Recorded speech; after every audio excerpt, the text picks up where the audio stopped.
COVID-19 জীবনের চলাকালীন যখন হঠাৎ এক জীবননাশের রোগের আগমন ঘটে, তখন এক প্রকার চলার পথটা যেন একটু একটু করে সরু হতে লাগলো। মনে হলো যেন হাঁটতে একটু অস্বাভাবিক লাগছে।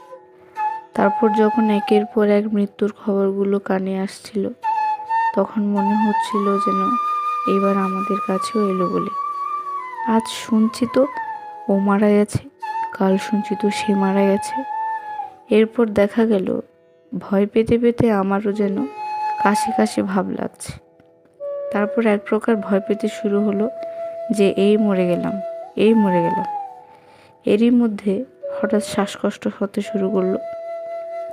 মাকে ডাকতে বললাম ভাইকে, ভাইও তাড়াহুড়ো করে মাকে ডেকে এনে সবাই আমার সামনে এসে দাঁড়ায় আর জিজ্ঞেস করতে ব্যস্ত হলো, কোথায়